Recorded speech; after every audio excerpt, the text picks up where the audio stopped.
Welcome to Rob on Holiday. For today's video, we're in Zaragoza in northern Spain. Zaragoza is the largest city in the region of Aragon in northeast Spain. Famed for its Mudéjar architecture, the city boasts a myriad of beautiful buildings to explore, a result of its rich Roman, Muslim and Christian heritage. We visited Zaragoza for one night last December and fell in love with the city. In this travel guide, we'll be sharing everything you need to know to plan your own trip to Zaragoza. From the UK, there are two main ways to get to Zaragoza. The first is to fly there directly. Ryanair operates direct flights to Zaragoza Airport from London Stansted several times a week. From the airport, the taxi ride to the city centre takes just 15 minutes. If you're not from London, your best option is to fly to either Barcelona or Madrid and then take a high-speed train to Zaragoza. Renfe operates several services a day from both cities to Zaragoza with a journey time of 2 hours. This is what we did. After staying the night in Barcelona, we woke up early to catch the train from Barcelona Sants to Zaragoza. Travelling on the AVE is a fantastic experience. The seats are comfortable and you get some amazing views of the Catalan and Aragonese countryside along the way. Trains from Barcelona and Madrid arrive at Zaragoza Delicias station. From here, Zaragoza's Old Town is just a 10-minute taxi ride away or a 30-minute bus journey. Before we start our tour, let's take a look at the location of Zaragoza's major tourist attractions. As you can see, the vast majority are located close to each other in the Old Town, which means you can easily walk from one place to another. After checking in at our hotel, we grab lunch at a local cafe. We're starting our trip to Zaragoza with some traditional food, tortilla. Our first stop of the day was the Aljafería. This Moorish palace dates back to the 11th century when the Moors ruled over much of Spain, including Zaragoza. First on our list of things to do in Zaragoza is the Aljafería, which is a bit like an Alcazar, and it features Mudéjar architecture and art. Well, what is Mudéjar architecture? It's a blend of the Muslim and Christian styles because, of course, both have ruled over Spain at different ages. So we're going to take a look at it inside the Aljafería and at various other places in Zaragoza today. The highlight of the visit is the central courtyard, where you can admire the stunning white Mudéjar archways surrounded by luscious plant life.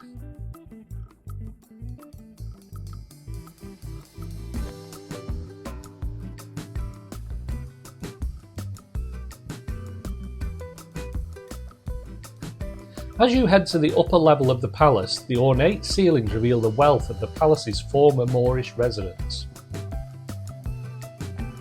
This is what I like. That's a good model of the building I'm walking around. This is an excellent model of the Aljafería. You can purchase tickets to visit the Aljafería online. Tickets cost just €5, which you will pay by redeeming your voucher when you get to the palace.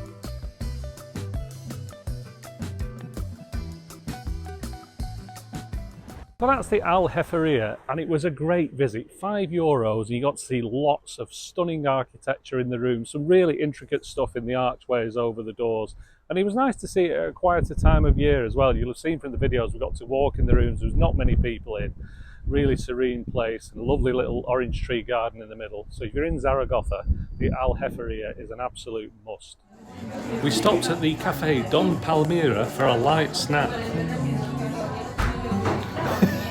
Energy replenished, we continued our architectural tour of Zaragoza. Our next stop was one of many churches on our list, La Iglesia de Santa Maria Magdalena. Here's another example of the Mudéjar architecture. It's the Iglesia de Santa de Magdalena. And would you believe it, this is only one of about 5 towers or minarets we've seen poking through the buildings here in Zaragoza. It's probably considered a minor tourist attraction, but it's so good seeing all these church spires and minarets mixing the styles all the way through the city. So far, we had explored Moorish Zaragoza, but our tour was about to take us even further back into the city's history to Roman times. This is an impressive Roman site in Zaragoza. It's the old Roman amphitheatre. Now, we'll put the price on the screen. I can't remember. You can pay a small fee to go in here, or like us, you can just walk on the street level and look down. And they've done a really good job here because they've created a really modern roof over it to protect it from the elements. I love that, the kind of modern feel, but then protecting the ancient ruins beneath there. We've got wooden walkways for walking around the remains of the amphitheatre. It's a great site, well worth seeing. If you don't plan on visiting the museum, the best place to view the amphitheatre is from Calle Gabriel Zaporta.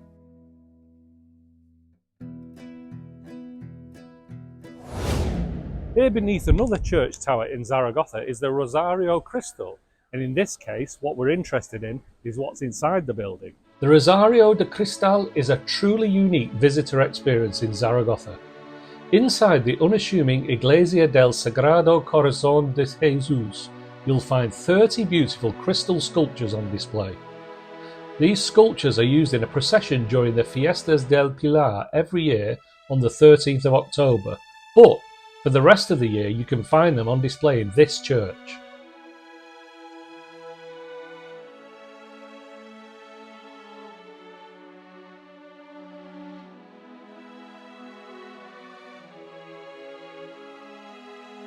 Our favourite sculpture was the replica of the Basilica del Pilar towards the back of the exhibition. Tickets to visit the Rosario de Cristal cost €5, and it's well worth the cost to come and see this beautiful display. As the afternoon drew to a close, we headed back towards the main square, Plaza del Pilar, to see the city's two co-cathedrals. That's right, not only does Zaragoza have some amazing churches, it has not just one, but two beautiful cathedrals. First we headed to Liceo del Salvador, commonly known as Liceo. On the way, we walked past the Arco del Din, which is connected to the back of the cathedral. We're outside Liceo now, which unbelievably is one of two major cathedrals in Zaragoza. And there's some incredible Mudéjar artwork on the wall here that we're going to look at. You can see it behind me there. What we're going to do is going to walk up and we'll put some still shots of the close-ups of the wall on so you can see it. It's truly breathtaking. Liceo was built between the 12th and 17th centuries, and its exterior walls are another example of the fabulous Mudéjar architecture on display in Zaragoza. To see the Mudéjar wall, approach the cathedral from the back via Plaza San Bruno.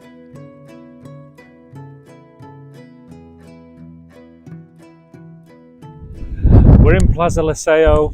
This is the second cathedral of Zaragoza. Now I'm not sure you're allowed to take photographs in here, so we're going to go in now and we'll have to skip forward to my thoughts right now. Okay, now we're outside. We've been in Liceo and sure enough you're not allowed to take photographs or video. So what can you expect if you go in Liceo? Well, it's a major cathedral in Spain, so you know it's going to be a grand open space with some jaw-dropping artwork. What was interesting is there aren't any stained glass windows that I could see, and there's not much in the way of frescoes. However, it makes up for it in really clean white stonework pillars and big arches, and lots of mini altars all the way around the cathedral, lots of decorative artwork around it. It's worth seeing. It's really nice. Exiting Plaza de Liceo, we came to the banks of the river Ebro. The river Ebro is the longest river in Spain, and it runs along the edge of Zaragoza's Old Town. Many bridges cross the river, but the most famous is the Puente del Piedra. This bridge was originally built in Roman times, although none of the Roman elements remain standing today. The Puente del Piedra is a fantastic place to admire Zaragoza's crown jewel, the Basilica de Nuestra Señora del Pilar. Just be aware that it gets windy on the bridge, so hold on tightly to your cameras and phones while taking pictures. It was time to head back to our hotel for a rest, but as we were walking back through the Plaza El Pilar, something else caught our eye. Now normally I'm the first to moan about a Christmas market. It looks like a row of garden sheds selling overpriced beer, wine and sausages. But this, in Zaragoza, they've really gone to some effort here. It looks like it's a scene from the Nativity from Bethlehem, and it's got the three kings, but they've gone to such effort. Look at this, there's a water wheel in the centre. They've got mock buildings from the Middle East. We're going to look around here and put it on video, but this looks like they've gone to a lot of effort. And how much is it to get into this spectacular? Nothing, it's absolutely free. Let me show you what's in here.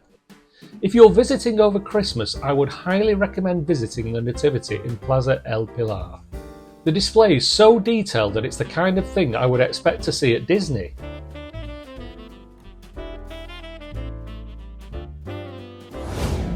After exploring the nativity scene, it was time for us to head back to our hotel for a rest.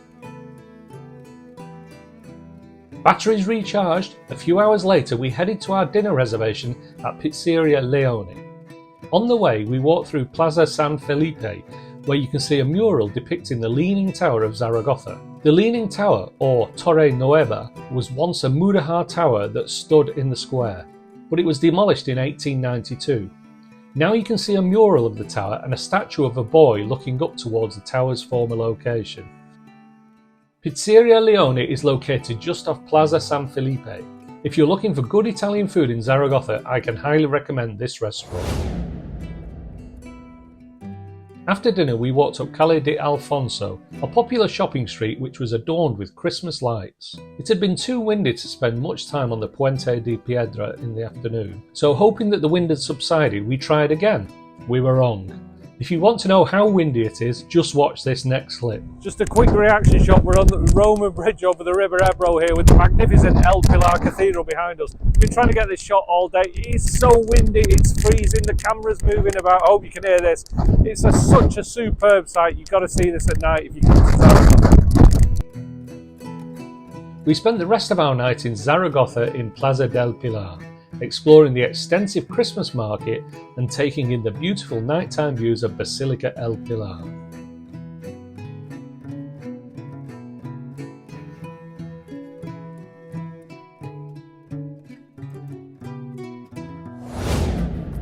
The next morning we woke up early, ready to enjoy our last few hours in Zaragoza. After filling up on a hearty breakfast at our hotel, we made our way to yet another Mudéjar church.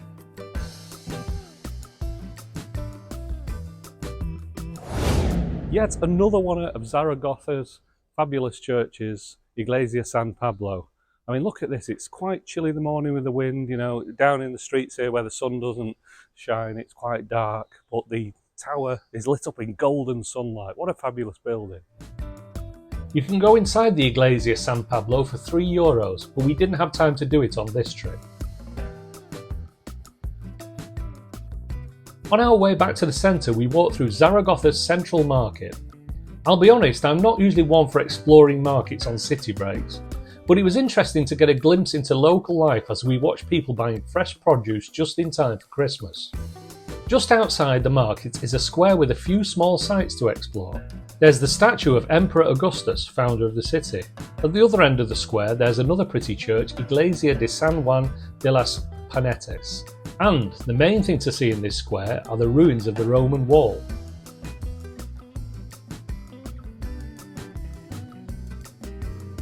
Map that this is a fountain, and there is indeed like a little fountainhead there in the frog's mouth, but it works as a nice statue in the square here in Zaragoza. Rana. We had a bit more time before our reservation to go in Basilica del Pilar, so we decided to head over the other side of the river to see what views we could get back across the River Ebro to the Old Town. Although it's still windy this morning, it's a little less windy on the Puente de Santiago. We're looking across down the River Ebro to the cathedral. You can see it backlit by the sun there. It's a fabulous view on all sides. I'm going to take a walk on the other side of the River Ebro, see if we can get shots across. Wind's getting up again now. The Puente de Santiago leads straight into the Parque de Macanas, which is a brilliant place to get views of the cathedral.